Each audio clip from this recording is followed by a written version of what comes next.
Hi, my friends. Today I'll tell you an interesting story. Hope you enjoy it. Don't forget to subscribe the channel for more amazing stories. Thank you. A walk in amnesia. That morning, my wife and I said our usual goodbyes. She left her second cup of tea and she followed me to the front door. She did this every day. She took from my coat a hair which was not there, and she told me to be careful.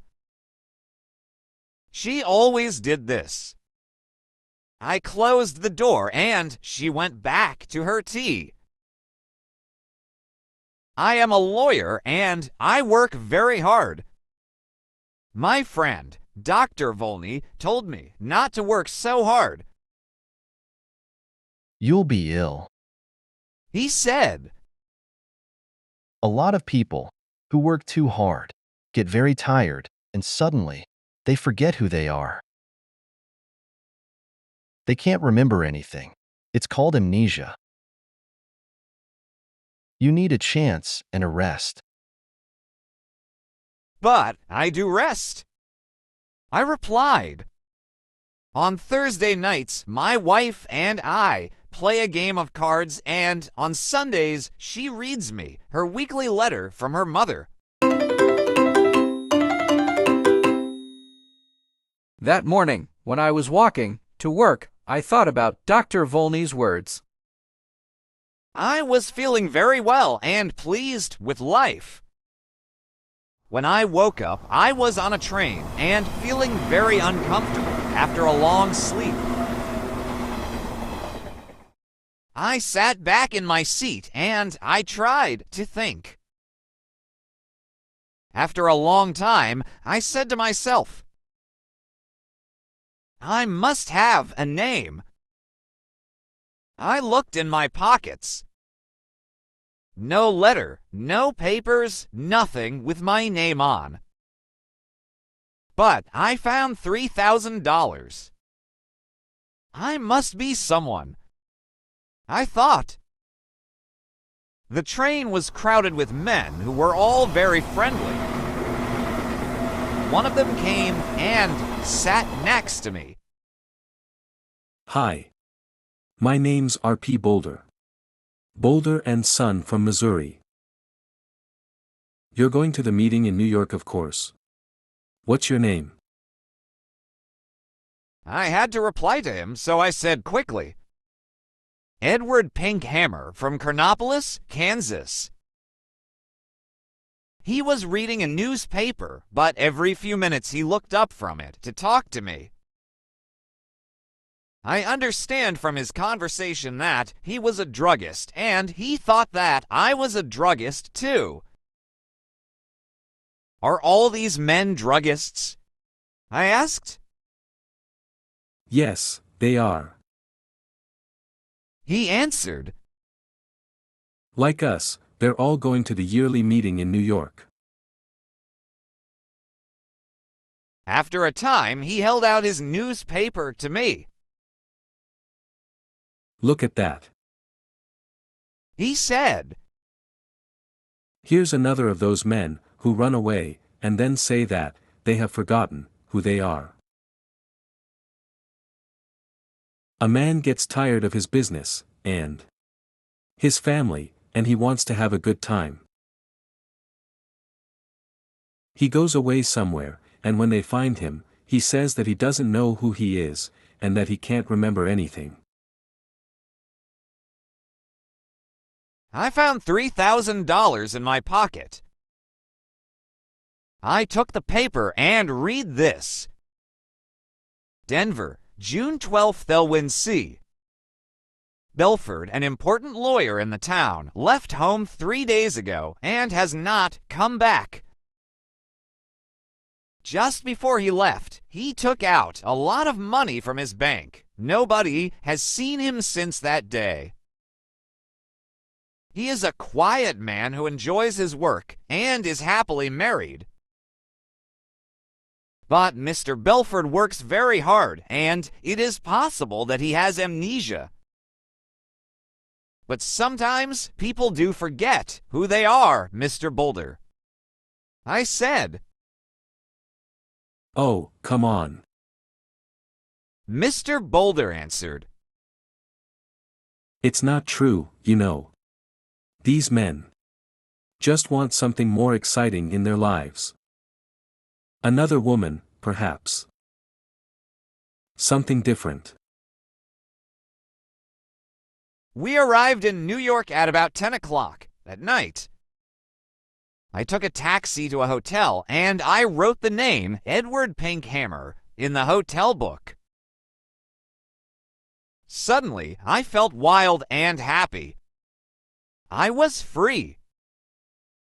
A man without a name can do anything. The young man behind the desk at the hotel looked at me a little strangely. I had no suitcase. I'm here for the druggist's meeting. I said.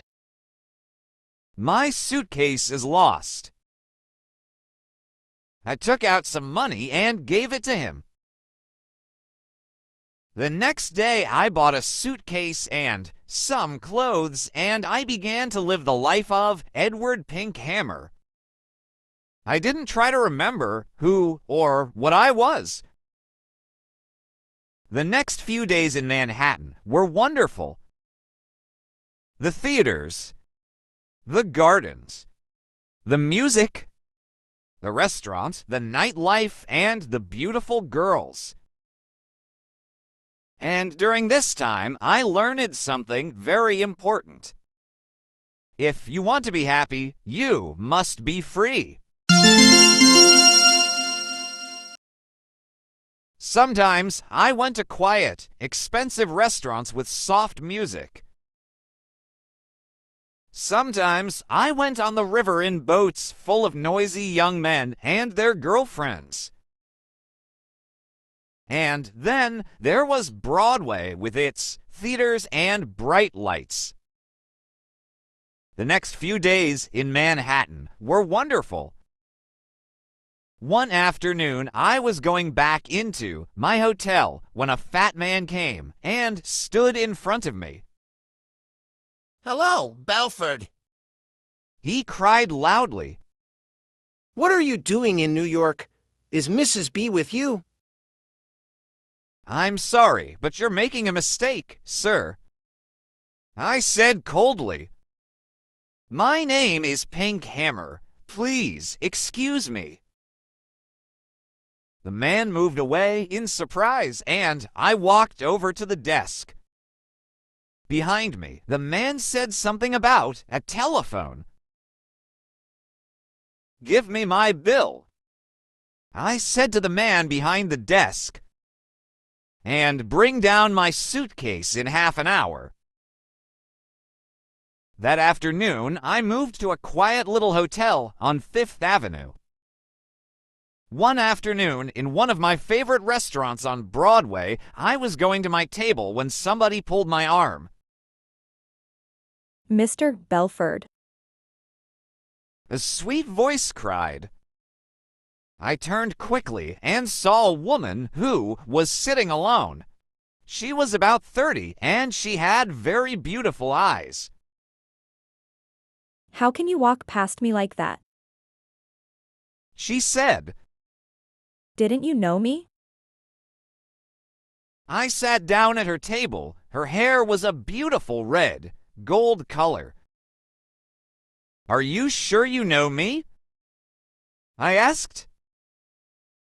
No. She smiled. I never really knew you. Well, my name is Edward Pinkhammer, I said. And I'm from Kansas. So, you haven't brought Mrs. Belford with you, then? She said, and she laughed. You haven't changed much in 15 years. Elwyn. Her wonderful eyes looked carefully at my face. No, she said quietly. You haven't forgotten. I told you that. You could never forget. You haven't changed much in 15 years. Elwin. She said. She laughed. Did you know that I married 6 months after you did? It was in all newspapers. She was silent for a minute. Then she looked up at me again. Tell me one thing, Elwin. She said softly. Since that night, 15 years ago, can you touch, smell, or look at white roses and not think of me? I can only say that I don't remember any of this. I said carefully, I'm very sorry. I tried to look away from her. She smiles and stood up to leave. Then she held out her hand to me, and I took it for a second. Oh yes, you remember. She said with a sweet, unhappy smile. Goodbye, Elwin Belford. That night, I went to the theater, and when I returned to my hotel, a quiet man in dark clothes was waiting for me. Mr. Pinkham, He said, can I speak with you for a minute? There's a room here.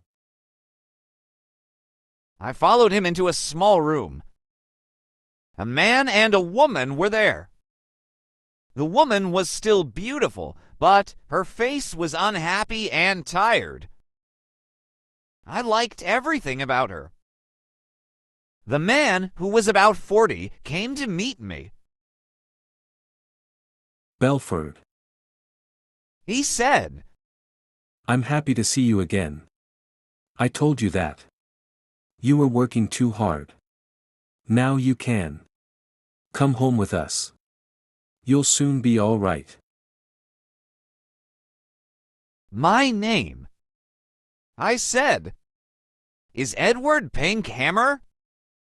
I've never seen you before in my life. The woman cried out. Oh, Ellen, I'm your wife. She put her arms round me, but I pushed them away. Oh, Dr. Volney, what is the matter with him? The woman cried.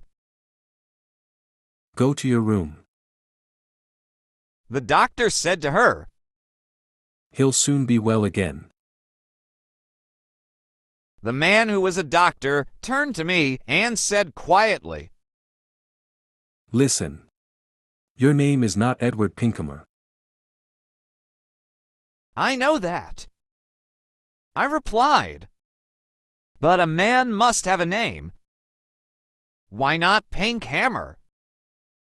Your name The doctor said, is Elwin Belford. You are one of the best lawyers in Denver. And that woman is your wife. She's a very fine woman. I said after a minute. I love the color of her hair. She's a very good wife.